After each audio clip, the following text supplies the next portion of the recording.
Au sommet, ce soir, on parle santé avec un sujet qui suscite souvent la discussion. Les brèches dentaires, malformations ou simples particularités. Nous vous apportons des éléments de réponse dans la suite du journal.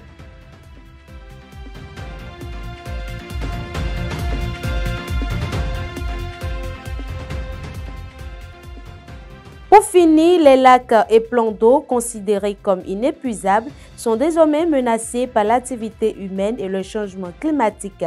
Avec Jean Dakaoussou, nous ferons un rappel sur leur importance dans l'écosystème.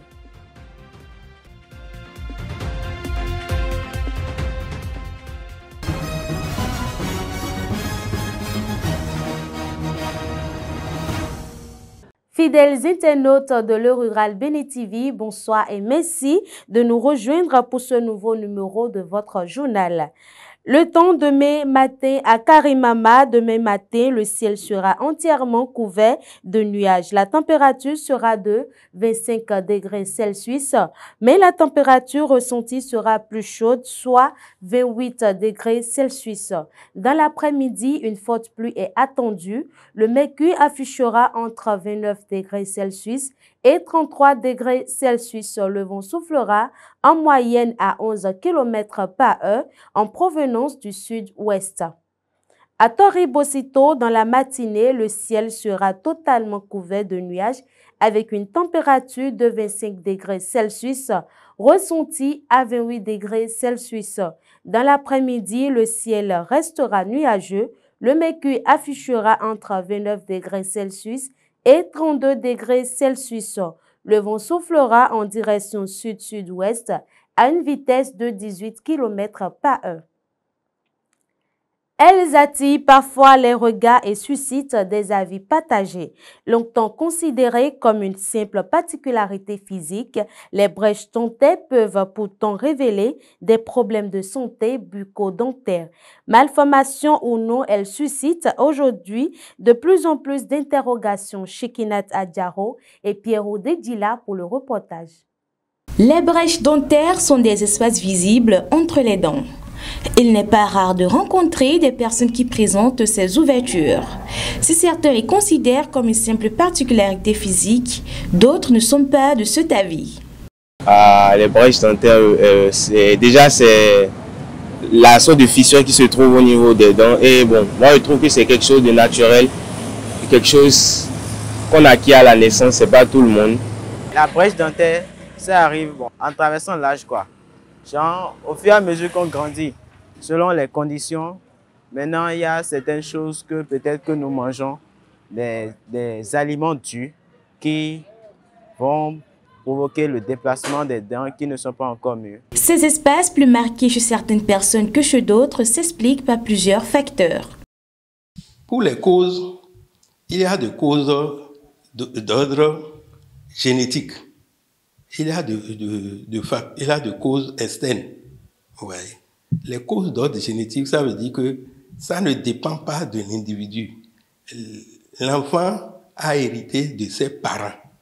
C'est ça qui donne la largeur de la mâchoire. Si la mâchoire est plus grosse, plus grande que les dents qui vont pousser, évidemment, il a de l'espace, il aura de l'espace entre les dents. Vous voyez? Maintenant, et vice-versa. Si la mâchoire peut être normale et les dents sont petites, si les dents sont petites, du coup, il a de l'espace entre les dents. Il a de causes hormonales. Il se pourrait que les germes de la dent qui doit pousser n'existent pas. Donc, si la dent n'existe pas, du coup, si ça ne pousse pas, il a d'espace. Les facteurs extérieurs peuvent agir peuvent provoquer des diastèmes. Si nous prenons le fait de sucer, de pouce, ça exerce de force sur les dents et progressivement, ça écarte les dents et il aura d'espace. Les tétines que nos mamans utilisent, On peut utiliser les tétines jusqu'à 4 ans, mais au-delà de 4 ans, ça commence par exercer de pression sur les dents et ça provoque des écartement. Dans certains cas, il s'agit simplement d'une malformation naturelle qui ne nécessite pas forcément de traitement. Par contre, dans d'autres, une intervention médicale est de mise. Il peut y avoir des diastèmes qui provoquent d'autres maladies. Hein? Ainsi, il faut les traiter. Par exemple, si le diastème empêche la prononciation réelle des mots, vous voyez, c'est ça là, il faut corriger. Le diastème aussi peut provoquer de blessures, de morsures de la langue, hein, des tissus mous de la bouche. Dans ce cas-là, il faut traiter. Hein. Le diastème, ça peut provoquer, faciliter l'enfouissement des aliments. Vous mangez et ça se coince dedans. Hein, ça pourrit et ça provoque de la carie et ça provoque des maladies parodontales. Mais lorsque les brèches deviennent gênantes, des solutions adaptées peuvent être envisagées en fonction du type d'écartement. On peut, par la chirurgie, corriger le diastème. Ça veut dire enlever le frein, et là, on libère les dents qui peuvent se corriger. Mais généralement, c'est l'orthodontie qui corrige le diastème, puisque est à 85-90% avec les procédures orthodontiques, on arrive à corriger le diastème. Et là, c'est des appareils qu'on met qui exercent de petites fosses sur la dent et les replacent à leur place normale. Parmi les causes, on avait parlé de causes hormonales. Ça veut dire la dent diminue de largeur. Considérant ça peut devenir pointu. Dans ce cas-là, on peut corriger avec une couronne. Vous voyez, on fabrique un chapeau qu'on couvre à la dent, on donne la forme normale d'une dent. Au-delà de l'aspect esthétique, les brèches dentaires constituent une véritable question de santé bucco-dentaire qui mérite attention et suivi médical. Dans le cadre du programme FEI Kogbon, l'équipe du projet LDLD a mené une mission d'échange dans les collines pour renforcer la résilience des familles d'agriculteurs face au changement climatique. L'équipe a visité plusieurs sites dont les champs écoles paysans afin d'identifier les meilleures pratiques agroécologiques et durables. Cette mission a permis de découvrir des solutions innovantes pour s'adapter et atténuer les effets du changement climatique. Les déchets issus de l'élevage peuvent sembler inutiles, mais ils constituent une véritable force pour les productions agricoles, car leurs impacts sont significatifs. Dans ce reportage signé Guillaume Atigossou et Anissi Ronguet, découvrons l'influence de ces déchets sur la production maraîchère. Dans l'agriculture, le maraîchage reste une filière dont le rendement dépend largement de la fertilité des sols. À ce titre, les déchets issus de l'élevage constituent une ressource précieuse. Riche en nutriments et en matières organiques, ils s'imposent comme un véritable pilier pour améliorer la productivité, même si certaines catégories se révèlent particulièrement bénéfiques pour les cultures maraîchères. Ce sont les matières fécales des animaux. Nous avons les fientes de volaille, les fientes de volaille, les fientes qu'on appelle des porcs, les fientes de lapin. Le plus souvent, ce sont ces déchets-là que nous on utilise dans le maraîchage. Si ces déchets sont utiles pour les pratiques maraîchères, leurs impacts sont directs sur les rendements. Quand on donne ces fientes aux plants, ça facilite la croissance des plants. Les plantes arrivent à trouver des éléments nutritifs dont ils ont besoin pour leur croissance. et on constate que les plantes se développent normalement avec une vitesse qu'il leur faut pour qu'en son temps, à la fin de leur cycle, on ait des plants sains, on ait des cultures saines que l'homme peut consommer. Toutefois, pour tirer pleinement profit de leur potentiel, il est indispensable d'adopter des stratégies de gestion adaptées. Quand c'était les gens de la GLSC, bouche de vache, si quelqu'un veut utiliser les bouches de vache pour la production, ce qu'on a l'habitude de faire, on les met quelque part, on arrose. Et quand on arrose, puisque quand les vaches broutent les herbes, c'est avec des grains et autres là. Et ça reste, ce n'est pas dégradé dans leur organisme. Ce n'est pas dégradé parce que, bon, vous savez, quand les vaches broutent, ce sont des ruminants, quand ils broutent les herbes là, ils avalent d'abord et après, les bactéries sont là pour dégrader les celluloses et ça revient puis ils vont consommer encore. Mais en ce faisant, il y a beaucoup de grains qui sortent avec leur matière fécale. Donc ces grains-là, lorsqu'on met les bouches quelque part, ces grains germent. Et quand ça germe, lorsque vous mettez ça sur votre planche, vous aurez beaucoup d'herbes sur la planche.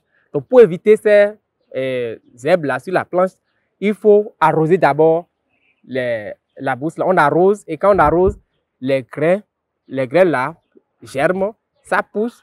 Et quand ça pousse là, on prend une bâche pour couvrir. Et lorsqu'on couvre là, ces plantes-là qui se sont germées, ces herbes qui se sont germées, meurent. Et ça devient encore de nourriture pour l'ensemble.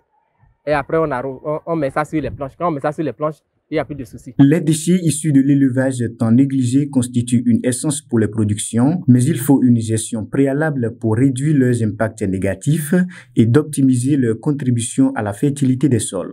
Le Bénin lance le projet d'appui à la conservation de la biodiversité halieutique et de l'éco-citoyenneté TPC BA 4005 pour protéger ses ressources halieutiques, financé à hauteur de $200 000, soit environ 111 900 000. Ce projet vise à sensibiliser les populations aux bonnes pratiques de pêche et renforcer l'éco-citoyenneté dans les communautés locales. Il interviendra dans plusieurs zones du sud du Bénin et profitera aux communautés locales, aux autorités communales et à plusieurs structures techniques. Nos lacs et plans d'eau, longtemps perçus comme des réserves inépuisables, se retrouvent aujourd'hui fragilisés par l'action de l'homme et les dérèglements climatiques. Pourtant, ils demeurent essentiels à la suivi des espèces et même à la sécurité alimentaire. Avec Jeanne Dakaoussou et Guillaume Atigossou, découvrons leur importance.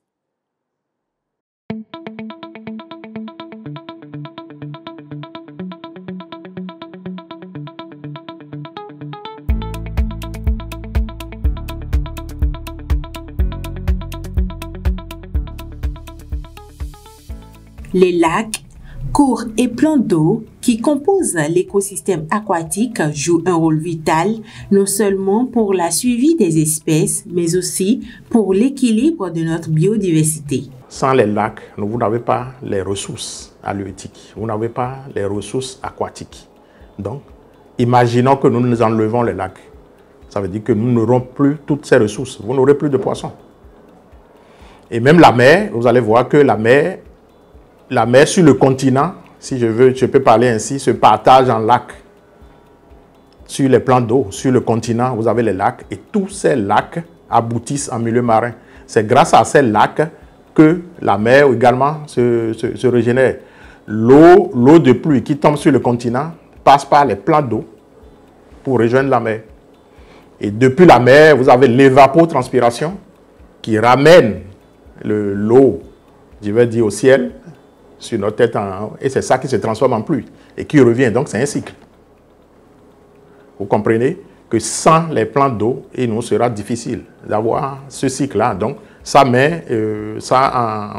entrave un peu ce cycle-là de la vie. Ces plans d'eau constituent une véritable bouée de sauvetage pour la sécurité alimentaire, en particulier dans les pays dépourvus d'un accès direct à la mer. Vous prenez les pays, par exemple le Burkina Faso, le Niger.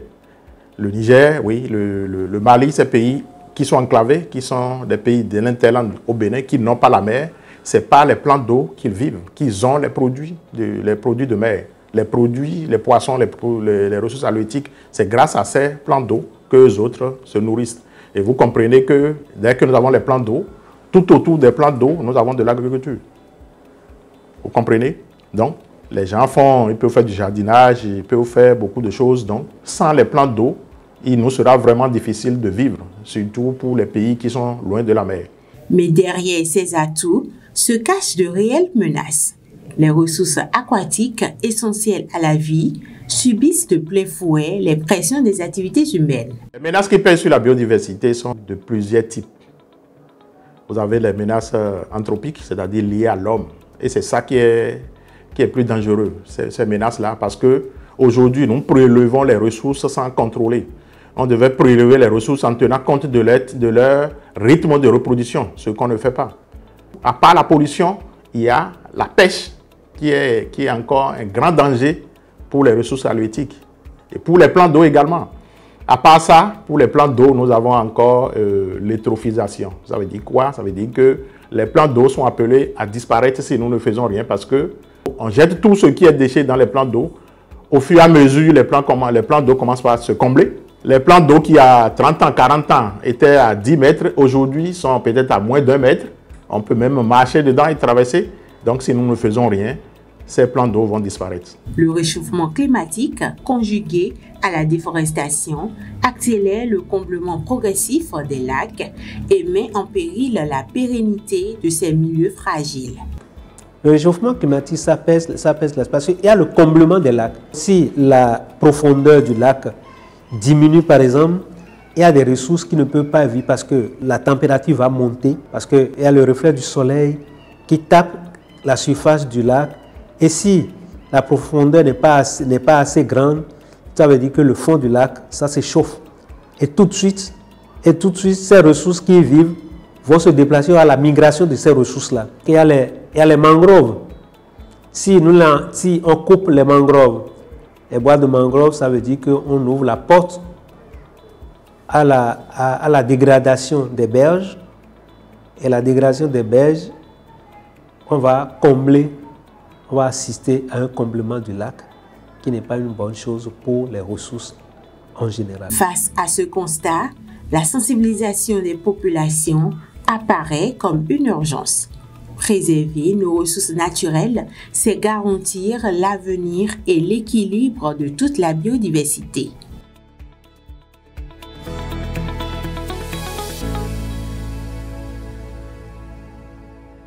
À l'international, à présent, accroître l'accès aux semences pour des systèmes alimentaires durables et résilients, c'est autour de ce thème que le CORAF, en partenariat avec l'ISRA et l'Africa Race Center, a tenu une session stratégique le 1er septembre à Dakar. Cet événement s'est déroulé en marge de l'Africa Food System Forum 2025, le principal rendez-vous mondial dédié à la transformation durable des systèmes alimentaires en Afrique. Les échanges axés sur les systèmes semenciers, céréaliers et horticoles visent à mieux coordonner les politiques, à renforcer la coopération régionale et à stimuler l'innovation pour rendre les semences de qualité accessibles à tous. Ainsi se referme la page de ce premier numéro du mois de septembre. Merci de l'avoir suivi. On se donne rendez-vous ce vendredi pour d'autres nouvelles agricoles. Prenez soin de vous.